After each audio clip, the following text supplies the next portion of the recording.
நண்பர்கள் அனைவருக்கும் வணக்கம். இன்னைக்கு நம்ம இந்த வீடியோவில் தமிழகம் முழுவதும் ரேஷன் அட்டைதாரர்களுக்கு மிக முக்கிய புதிய தகவல் வெளியாகியுள்ளது. ஸோ அதை பற்றி தான் இப்போ நம்ம பார்க்க போகிறோம். மகளிர் உரிமை தொகையை 2000 ரூபாயாக உயர்த்த அரசு திட்டமிட்டிருப்பதாக தகவல் வெளியாகியுள்ளது.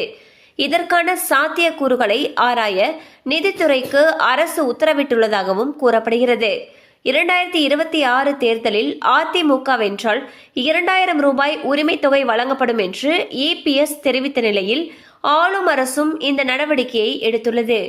நிதித்துறை சாதகமான அறிக்கை தந்தால் வரும் ஜனவரி முதல் உரிமை தொகை 2000 ரூபாயாக உயர்த்தப்பட வாய்ப்புள்ளது. ஸோ பார்த்தீங்கன்னா மகளிர் உரிமை தொகை இப்போ தற்பொழுது 1000 ரூபாய் கொடுத்துட்டு வந்துட்டு இருக்காங்க. இந்த தொகை 2000 ரூபாயாக உயர்த்தப்படுவதற்கான நடவடிக்கைகள் எடுக்கப்பட்டு வருவதாக தகவல்கள் தெரிவிக்கின்றன. எனினும் இது குறித்த அதிகாரப்பூர்வ அறிவிப்பு விரைவில் வெளியாகும் என்று எதிர்பார்க்கப்படுகிறது. கண்டிப்பாக அந்த அப்டேட் உங்களுக்கு பயனுள்ளதாக இருந்திருக்கும் நம்புறோம். மேலும் இது போல அப்டேட்ஸ் உங்களை உடனே ரீச் ஆகணும்னு நினைச்சீங்கன்னா நம்ம சேனலோட தொடர்ந்து இணைந்திருங்கள்.